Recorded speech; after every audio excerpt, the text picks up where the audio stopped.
Hariom friends Odia online channel आपको स्वागत। आज भिडियोटी आसुन जाना वृष राशि जून 2024 संपूर्ण राशिफल ग्रह मानकर गोचर ग्रह मान राशि परिवर्तन आपंकर जीवन में कौन सब नुआ परिवर्तन आनिक आसी कौन सब खुशी आसीज आपंकर जीवन और क्यों विषय प्रति आपको सावधान रहा पड़ो सबकि जाना भिडियोटी मध्यम तो भिडियोटी को निश्चित रूप शेष पर्यटन देखूँ और भिडियोटी भल लगे लाइक निश्चित करूँ।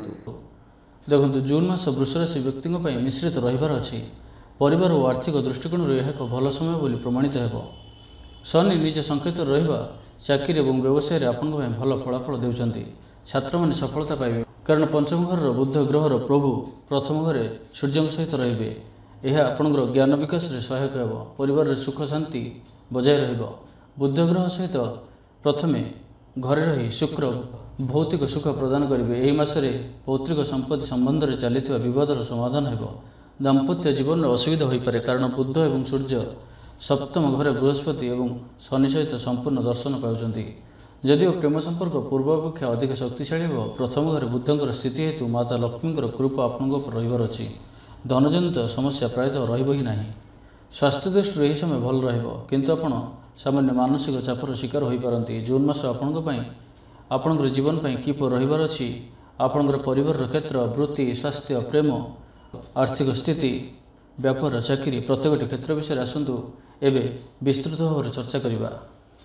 तो सर्वप्रथम आसतु आपंकर क्यारियर विषय कथा। क्यारियर दृष्टिकोण वृष राशि लोकों यह एक भल समय बोली बुझा जाऊँगी।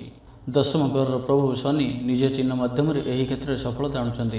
यही अवधि चाकरी एक भल पदवी पाइबार संभावना रहुअछि।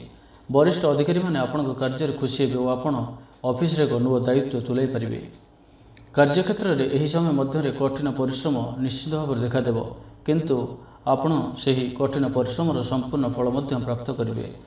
शनि जहाँकि कर्मयोगर कारक ग्रह विचार कराती निज संकेत आपण भल फलाफल देउछंती। एही समय आपणकर पदोन्नति सहायक हो। नूतन चाकरी खोजुवा लोक मैंने चाकरी पाइपर। एक नूतन क्षेत्र रोजगार रास्ता खोली जाई पारे। मासर प्रथमार्धरे सप्तम घर प्रभु मंगल एकादश घर अवस्थित हेतु आपण व्यावसायिक दृष्टिकोण अधिक लाभवान हेबे। आपण नूतन प्रोजेक्ट रे सफलता पाइपारती। मन में प्रसन्नता एवं आपंठे विचक्षणता अधिक देखादेव। आपण आपंकर व्यवसाय को आगक नेबारे यही गुण आपंकर प्रमुख सहायता ग्रहण करिवो। एही प्रसंग में ग्रह मानकर पूर्ण समर्थन रहिबो एवं आपण मध्य सफलता देखिबे। आपण आपंकर व्यवसाय को एक नूतन क्षेत्र को विस्तार करें। यही समय आपण व्यवसाय विनियोग करें एवं यार फलाफल भल रहिबो। विदेश में व्यवसाय करने समय भल अटे। द्वादश घरे बस राहु व्यवसाय दृष्टिकोण आपण सहायक हे और आपण विदेशी व्यवसाय सफलता लाभ करेंगे। एवं आसतु आपंकर अर्थनैतिक क्षेत्रटी जानिबा। एही थर वृष राशि यही मासटी बहुत ही फलप्रद देखादेउछि। प्रथम घरे द्वितीय घर प्रभु बुधंकर उपस्थिति हेतु टंका आसीब। माँ लक्ष्मी कृपा आपण रही आपण कौन से स्थान आर्थिक सुख और समर्थन पाइबे। तेबे यह द्वादश घरे राहु स्थान हेतु व्यय वृद्धि पाउछि। तो आय तो अधिक खर्च अधिक रही अच्छी। तो आप निजर खर्च पर ध्यान दिंतु। यही समय मध्य अनावश्यक खर्च पर यथेष्ट ध्यान दिंतु नहीं तो पर समस्या पड़ पारती। बजेट प्रस्तुत कर खर्च करने आपण भल हो। व्यवसाय विनियोग करने पूर्व जड़े अभिज्ञ व्यक्ति परामर्श नियंतु। किसी बुझी न सुझी कौन सी क्षेत्र में विनियोग करने द्वारा आपंकर क्षति हो पारे। तो एप्रति सावधान रुहतु। मासर द्वितीयार्धे सूर्य द्वितीय घर को जीवा द्वारा शुक्र उपकृत हे और शुक्र ग्रह प्रथम घरे बुध ग्रह सहित संयुक्त हे। बाह्य क्षेत्र आपको टंका मिल और कार्य आपंकर अग्रगति हो। व्यवसाय हो बा कौन भी क्षेत्र में जदि आपंकर किसी टंका अटकी रही तो ताहा आपन पाखु फेरी आसिबो। पौत्रिक संपत्ति धनर सुख प्राप्त हो।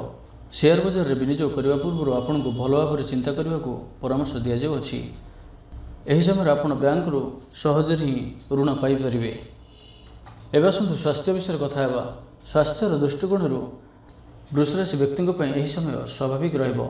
षष्ठ घरे केतु ग्रहंकर उपस्थिति और यह मंगल ग्रहंकर संपूर्ण दिग हेतु परिस्थिति बहु परिमाण में आपंकर पक्ष रहिबो। एही समय मध्य आपंकर जदि कौन पुराना रोग लगी रही तो ताहा शांत हो अर्थात आप रोगरू निजक दूरे रखिपारे। आपंकर स्वास्थ्यर उन्नति हो और आप किसी चमत्कारिता देखिपारे। ମାସର ଦ୍ୱିତୀୟାର୍ଦ୍ଧରେ ଆପଣ ପ୍ରଥମ ଘରେ ବୃଦ୍ଧ ସହିତ ଷଷ୍ଠ ଘରେ ପ୍ରଭୁ ଶନିଙ୍କର ମିଳନରୁ ଉପକୃତ ହେବେ। ଏହି ସମୟରେ ଏହା ମନେ ରଖିବାକୁ ହେବ ଯେ ଆପଣଙ୍କୁ ମାନସିକ ଚାପରୁ ଦୂରେଇ ରହିବାକୁ ପଡ଼ିବ। କାର୍ଯ୍ୟଭାର ଆପଣଙ୍କୁ ମାନସିକ ଚାପ ସୃଷ୍ଟି କରିପାରେ ଏବଂ ଏହା ଆପଣଙ୍କର ସ୍ୱାସ୍ଥ୍ୟ ଉପରେ ପ୍ରଭାବ ପକାଇପାରେ। ରୁଟିନ୍ ଠିକ୍ କରିବା ପାଇଁ ଆପଣଙ୍କର ସମୟ ବର୍ତ୍ତମାନ ଗୁରୁତ୍ୱପୂର୍ଣ୍ଣ ରହୁଅଛି, ତ ଆପଣ ଧ୍ୟାନ ଦିଅନ୍ତୁ। ବିଳମ୍ବିତ ରାତି ପର୍ଯ୍ୟନ୍ତ ଚାହିଁବା ଏବଂ ସକାଳ ପର୍ଯ୍ୟନ୍ତ ଶୋଇବା ଏପରି କୁ ଅଭ୍ୟାସଠାରୁ ଦୂରେଇ ରୁହନ୍ତୁ। ଏହି ସମୟରେ ଯୋଗ ଏବଂ ଧ୍ୟାନ କରିବା ଆପଣଙ୍କୁ ବହୁ ପରିମାଣରେ ସାହାଯ୍ୟ କରିବ। ଆପଣ ଆପଣଙ୍କର ଖାଦ୍ୟର ଯତ୍ନ ନିଅନ୍ତୁ ଏବଂ ଭଜା ଜିନିଷରୁ ଦୂରେଇ ରୁହନ୍ତୁ। ଘରେ ଥିବା ବୟସ୍କମାନଙ୍କର ସ୍ୱାସ୍ଥ୍ୟର ଯତ୍ନ ନିଅନ୍ତୁ, ବିଶେଷ କରି ମାଆଙ୍କର ବିଶେଷ ଯତ୍ନ ନିଅନ୍ତୁ। ଏବେ ଆସନ୍ତୁ ଲଭ୍ ଲାଇଫ୍ ଓ ବୈବାହିକ ଜୀବନ ବିଷୟରେ କଥା ହେବା। ପ୍ରେମ ସମ୍ବନ୍ଧୀୟ ବିଷୟଗୁଡ଼ିକରେ ବୃଷରାଶିର ବ୍ୟକ୍ତିଙ୍କ ପାଇଁ ଏହା ଏକ ଭଲ ସମୟ ହେବାକୁ ଯାଉଛି। ପ୍ରଥମ ଘରେ ସୂର୍ଯ୍ୟଙ୍କ ସହିତ ପଞ୍ଚମ ଘରର ପ୍ରଭୁ ବୁଧଙ୍କର ମିଳନ ହେତୁ ଏକ ଅନୁକୂଳ ପରିସ୍ଥିତି ସୃଷ୍ଟି ହେବ। ପ୍ରେମୀ ଯୁଗଳଙ୍କ ମଧ୍ୟରେ ଏକ ନୂତନ ଶକ୍ତି ଏବଂ ଉତ୍ସାହ ସୃଷ୍ଟି ହେବ।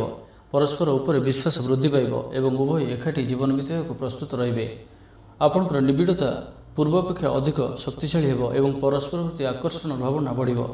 ଯେଉଁମାନେ ସାଥୀ ଖୋଜୁଛନ୍ତି ସେମାନଙ୍କର ଇଚ୍ଛା ପୂରଣ ହେବ ଏବଂ ଯଦି ଆପଣ ଏହି ସମୟରେ କାହାରିକୁ ମନର କଥା କୁହନ୍ତି ବା ପ୍ରସ୍ତାବ ଦିଅନ୍ତି, ତେବେ ଆପଣ ସଫଳତା ପାଇବାର ଆଶା ଅଧିକ ହିଁ ରହିବ।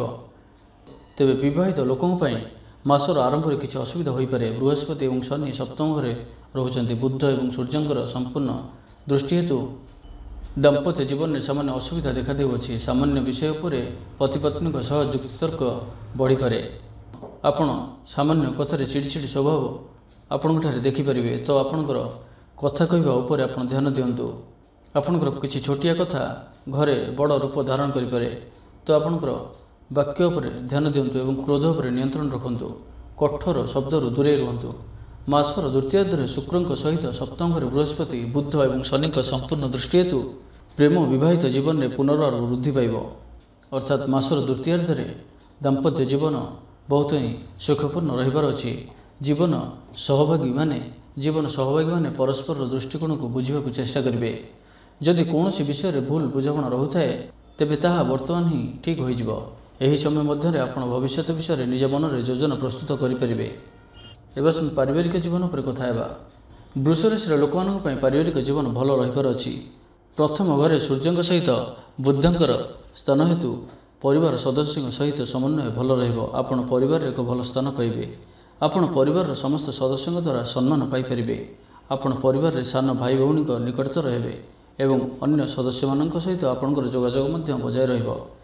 ଏହି ସମୟ ମଧ୍ୟରେ ଆପଣ ଆପଣଙ୍କର ଘରେ ଏକ କେନ୍ଦ୍ରୀୟ ଭୂମିକା ଗ୍ରହଣ କରିବେ ଏବଂ ଆପଣଙ୍କର ପଦକ୍ଷେପ ସହିତ ଗୃହରେ ଚାଲୁଥିବା ପୁରୁଣା ବିତର୍କ ବା ବିବାଦ ସବୁକିଛି ଦୂର ହେବ। ଆପଣ ଘରର ବୟସ୍କମାନଙ୍କର ଆଶୀର୍ବାଦ ପାଇବେ ଏବଂ ସେମାନଙ୍କ ପରାମର୍ଶ ସହିତ ଆପଣ ଏହି ସମୟ ମଧ୍ୟରେ ପରିବାରରେ କୌଣସି ଶୁଭ କାର୍ଯ୍ୟ ଆୟୋଜନ କରିପାରିବେ। ଆପଣ ଆପଣଙ୍କର ଜୀବନରେ କିଛି ଉନ୍ନତି ଦେଖିପାରିବେ। ମାସର ଦ୍ୱିତୀୟାର୍ଦ୍ଧରେ ସୂର୍ଯ୍ୟ ଦ୍ୱିତୀୟ ଘରକୁ ଯିବେ ଏବଂ ଶୁକ୍ର ବୁଧ ଗ୍ରହଙ୍କ ସହିତ ପ୍ରଥମ ଘରେ ରହିବେ, ତ ଏହି ସମୟରେ ଆପଣଙ୍କୁ ଅଧିକ ଭୌତିକ ସୁଖ ପ୍ରାପ୍ତ ହେବ। ପୌତ୍ରିକ ସମ୍ପତ୍ତିରେ ଚାଲିଥିବା ବିବାଦର ସମାଧାନ ହେବ। ପରିବାର ମଧ୍ୟରେ ଏକତା ବୃଦ୍ଧି ପାଇବ। ସମସ୍ତ ସଦସ୍ୟଙ୍କର ସହଯୋଗ ହେବ। ତୃତୀୟ ଘରେ ବୃହସ୍ପତିଙ୍କର ଦୃଶ୍ୟ ହେତୁ ଭାଇ ଓ ଭଉଣୀଙ୍କର ସୁଖ ଏବଂ ସହଯୋଗ ପ୍ରାପ୍ତ ହେବ। ଭାଇ ଭଉଣୀଙ୍କ ତରଫରୁ ଆପଣ କୌଣସି ଲାଭରେ ରହିପାରନ୍ତି। ଭାଇ ଓ ଭଉଣୀଙ୍କର ଆପଣଙ୍କ ପ୍ରତି ସପୋର୍ଟ ରହିବ। ଛାତ୍ରଛାତ୍ରୀମାନଙ୍କ ବିଷୟରେ କଥା ହେବ ତ ଛାତ୍ରଛାତ୍ରୀମାନଙ୍କ ପାଇଁ ମଧ୍ୟ ଆସୁଥିବା ଜୁନ୍ ମାସଟି ବହୁତ ହିଁ ଭଲ ରହିବାର ଅଛି। ଏମାନେ ଏମାନଙ୍କର ଜୀବନରେ ନୂତନ ସଫଳତା ପ୍ରାପ୍ତ କରିବେ। ସ୍ୱାସ୍ଥ୍ୟ ସମ୍ପୂର୍ଣ୍ଣ ଠିକ୍ ରହିବ। ପିତାମାତାଙ୍କ କଥା ମାନି ଚଳିବେ। ଏକାଗ୍ର ଚିତ୍ତ ରହିବେ।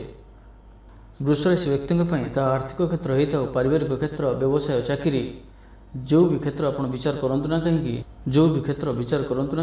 ସବୁଥିରେ ଆପଣଙ୍କୁ ସଫଳତା ମିଳିବାର ଅଛି। ତେବେ ସ୍ୱାସ୍ଥ୍ୟକୁ ନେଇ ଆପଣ ଅଳ୍ପ ସାବଧାନ ରୁହନ୍ତୁ, କାରଣ ସ୍ୱାସ୍ଥ୍ୟ କ୍ଷେତ୍ରଟି ଆପଣଙ୍କ ପାଇଁ ସେତେଟା ଭଲ ନାହିଁ ଏବଂ ଦାମ୍ପତ୍ୟ ଜୀବନରେ କିଛି ସମସ୍ୟା ରହୁଅଛି। ଏହି ଦୁଇଟି କ୍ଷେତ୍ର ପ୍ରତି ଆପଣ ଧ୍ୟାନ ଦିଅନ୍ତୁ। ତ ଏବେ ଆସନ୍ତୁ ଜାଣିବା କିଛି ଉପାୟ, ଯାହାକୁ କରିବା ଦ୍ୱାରା ଯାହା ବି କିଛି ଅଶୁଭତ୍ୱ ରହୁଅଛି ତାହା ମଧ୍ୟ ଦୂର ହୋଇଯିବ।